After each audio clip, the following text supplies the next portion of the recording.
Let me ask you. Go on. How big are you compared to that bed? I have to lie diagonally. It's more of a... I'll show you. So, lying in the bed properly, my leg, my knee, it's not too bad, like. But it's one of them kind of sleepers. Can stretch my legs out, but obviously I'll move the pillows and stuff. It's fancy, innit? Do you want to show us inside? Yeah, of course, look. See the door sticks on a latch there. Fancy. I'm coming off. And welcome to my crib. Get comfy. Alright. You get comfortable. Sand slides up then. That's comfortable. Loving it in here. Oh yeah, this blind as well. Because first night I slept this side, it kept just banging on the thingy. It kept waking me up. I don't know why. Let's talk about the caravan. Where are we, and why are we in a caravan? We're on my coach's drive, and here for the next few months, foreseeable future, in lead up to my pro debut. So it's just to help me focus, really, because I live quite a way away from here. So it's let's say make me get to training on time and all that kind of stuff. Make sure I'm eating clean and all that good stuff. So yeah, so I'm properly ready. Is it a life of tranquility living in a caravan? I tell you what, it's not bad. Do you know what? I wake up at, I think it's half six in the morning, because that's when I think people from around here must leave for work around then. So there's I always hear a car at half six in the morning, and there's also someone who's got a really loud, like I think they drive a sports car or something. It might be I don't even know, but it's so loud. Like you can feel it, the engine in the caravan. It's not great. But that wakes you up in the morning. That'll be at about 7:30, to be honest. So that's like 6:30 is my wake up. Then if I'm falling back asleep, I've got my alarm at 7:30, and then if not, he'll come out at 8:30, banging on the caravan. So. The candle is for the smell as well. It's not like a romantic thing, don't worry. Served you well enough to do again for future camps? Yeah. I'm definitely gonna do it again. Just because, as I said, it allows me to just focus. I've not got any distractions from home life or my personal life or anything like that. When I'm here, it's strictly business, and of course we have a little bit of a mess about and have a laugh. But it's pretty much it's work. So yeah, it allows me to just focus on my job. Do you know what? One of the legs down there isn't like on properly. So it's kind of like a bit of a tripod caravan. It might tip that way though. You just got to be a bit careful. But tell us a bit about you, your amateur career. What's brought you to this point right now? There's a lot of things have happened over the past 12 months that got me here. As I said, I had a handful of amateur fights, maybe more than a handful. But I said, just been around sparring.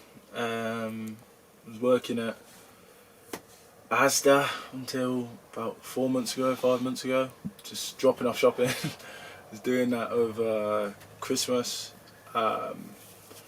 I've had a lot of shit jobs, a lot of really crappy jobs, but they were all a means to an end. So I would work these jobs. So I was working in warehouses, working nights. I've been building sites, labouring, been literally doing pretty much anything. I worked in Starbucks for ages. I've done pretty much anything you can think of, but they were like a means to an end. So I would work these jobs just to be able to pay for my car and my fuel and that kind of stuff, to be able to get me to training, because my car insurance was ridiculous. I think it was because I had a black box, and I ended up getting, I think it was through COVID, I ended up getting my insurance policy cancelled, and I was paying, thankfully this policy ended last year, I was paying £6.5 grand for the year. So I was paying £400 a month out on insurance. You know what I mean? And I needed my car. It wasn't like a negotiable. I needed it to be able to get to training. So it was especially the last 12 months have been tough, because I was just working jobs to be able to get to the gym, because I was burning so much money on fuel as well, because I was working worked all over the place really. Yeah. But yeah, like I had to pay for fuel to get to work and to training and all that kind of stuff. So, but it adds up. I must have been spending at least $1,200 a month on my car. That's because even this crappy car, I had to finance it because I got it in a time when I had no money. So I'm still paying that off. I've got and that was a couple £100 a month. Then my insurance and fuel. But I was doing over a tank a week, so I'll be doing like £70 a week on fuel or something like that. It adds up. Yeah, you know what I of mean? course it does. Of course it does. Yeah, it's good. I'm happy I'm in a position now where I can just focus on my training, and this is what I've been working towards for the past how long, to be in a position where I can literally do nothing but focus on training, and so I can eat right as well, because I used to have to eat. I'd eat on the go, because I wouldn't have time to prep my food, because I had a job for about 5 months labouring, and I was working from it was an hour away from my house, and I started work at, I think it was 6:30 or maybe 7. So I'd have to go there in the morning, train. They were 12-hour shifts or 11-hour shifts or something like that.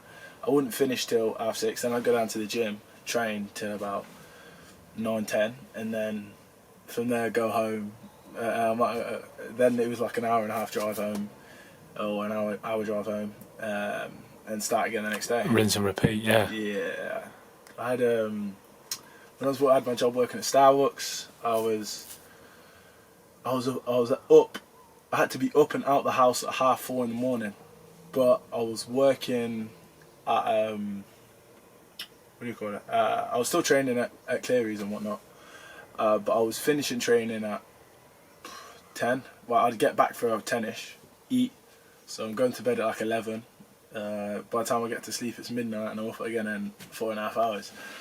It was not a good. It wasn't healthy. I don't even know how I stuck that out for about 9 months, I think. Wow. But I ended up departing from that job before COVID. Yeah, there's been absolute whirlwind, but so finally here, aren't we? What I want to ask you, I mentioned it to you inside a minute ago. I'm told you're a Fresh Prince fan. Yeah. Is it true? Did you walk out to the Fresh Prince theme tune? I can't remember now. Yeah, for one of my, I think it might have been one of my third or fourth fights. I think I walked out to it. Yeah. Are you a big fan? Yeah. What's your favourite? What's your favourite? Give me some of your favourite moments of Fresh Prince. Oh, I couldn't name a few moments. Like I don't know. I've been watching since I was young. Did you know the voice, the character who plays Uncle Phil? Yeah. Does the voice of Shredder on the Teenage Mutant Ninja Turtles? Really? James Avery, yeah. No, I didn't know. There you go. You can keep that. You can keep. What was that TV channel called? Is it MTV or something like that? MTV. Yeah, that was where they always used to be on there when we finished school. Oh, okay. Fresh Prince. That's it. Sorry. I thought you meant Turtles. Sorry about that. I'm still working on it. But yeah, it might have been MTV. Something like that. Or, Yeah. I remember it was 20 on Freeview. So used to bedroom. So I remember watching it at night. I think it come on after My Wife and Kids or something. That was another great program. The quality TV shows. Yeah, this is where it's at. But that was like my whole secondary school and whatnot. Every day after school, watch that. Then I'd have to go football training or whatever else I was doing. So, he had some style, you know, Will, as well. He had some style, those colourful hats and stuff. Yeah. I know, man. You try and dress like him. But in my own style, obviously. But Obviously. Need to be as cool as him. That's what I'm trying to say. Do you know, I heard he was told at the beginning of season 1 of Fresh Prince, this is going to be a big show. What do you want your character's name to be? And again, Uncle Phil told him, use your real name. Because if you're going to be a star, people remember you for it. So that's why he's called his real name in Fresh Prince. I don't know why I've got all this information about Fresh Prince, by the way. I never like, it's like been doing my research. No, but it's mate, it's a great show. Speaking of style, let's see that jumper you've got on there. Is that the inspiration that's on there? Yep. This is the goal, isn't it? In the end, gold and green. We'll get there eventually. Obviously, all the belts, but this is Definitely one of the prettiest. Mate, WBC champion. I spied it as soon as I saw you putting it on. It is a classic jumper. It is, isn't it? I'm going to have to earn my own one of these one day. But yeah. The thing is, it's easy for people to kind of trivialise it when it's in the future. You know, everyone's got big dreams for in the future, but you're actually on the right path to doing these things because you've signed with Wasserman. Yeah. Big stable, big name. You've gone through the amateurs and maybe not gone through every division and everything, but you've got that experience and now you're taking that step. You're living the life. That's what they say is the most important thing, right? You got to live the life, and we're living. You're showing me that you're living the life right now. Exactly. So this jumper, it could be on. Yeah, hopefully that's the plan. No, I wouldn't be staying here if I didn't believe it. So that's what we're working towards in the future. So I want to get one of these belts for myself. How do you see it? How do you see it playing out? How do you see the next 6 months, 8 months? I honestly do not know. As I said, if you'd asked me 6 months ago what I'd be doing today, or you'd have told me 6 months ago what I'd be doing today, I probably would have believed you because I've got a fair bit of self-confidence. But I wouldn't have, as I said, I couldn't have seen a road here. Yeah. Beyond me. As I said, I've gone from working in Asda to being in camp with Huey and doing my GB assessment, passing that, to signing a professional deal, and with him being months away from my pro debut, I would never have thought that. No. It's been a fast few months, but again, 6 months. I don't know. I'd like to have my first 2 or 3 fights out of the way. Yeah. I said it's been hard because of COVID and whatnot. Obviously, I haven't been able to fight and all that kind of stuff. So again, just being back in the gym. I want to do a camp abroad at some point. I'm gonna put it out there within the Do 6 months. Do you know what I mean? Do it. Like anyone? Why are you on a roll? To camp with? Shout me, or shout my coach. And we'll try and come. But yeah, honestly, I have no idea in the next 6 months. What was the camp with Huey like? I assume with Peter as well. Oh, you know, Peter's won world titles as a heavyweight world titles as a coach. So what was that like? Honestly, it was brilliant. It felt like I can't even. I don't know how to put it into words properly, but the sparring was hard. But Peter would take his time with me on the pads and whatnot in between, say after sparring, or he would give me little bits of advice and tips and that kind of thing. A, on how to go about my career, and B, when I was sparring. So obviously in between rounds and whatnot. Not only would he do it with Huey, if I asked him, he would tell me anyway. Or if I came out for a round and somebody else came in, then he would give me the advice there and then of what I should do and what I should be doing, that kind of thing. And on the pads, well, I say brilliant. When I was training with him, our styles kind of matched really well. Yeah. So I really got along with him, and again, lovely bloke, but amazing trainer. I can't even put it into words. He's a great trainer. Not undermining my coaches at all, the ones I have over here. I love them, getting along with them really well and train really well with them. But obviously, I see why he turns out world champions. Yeah. Because he's brilliant. It's a completely different experience, and it was one that I felt like I needed. Who does train you, and how long have you been with them, and how did you get with them, and how, you know, tell us about that journey. Edwin Cleary and Max McCracken.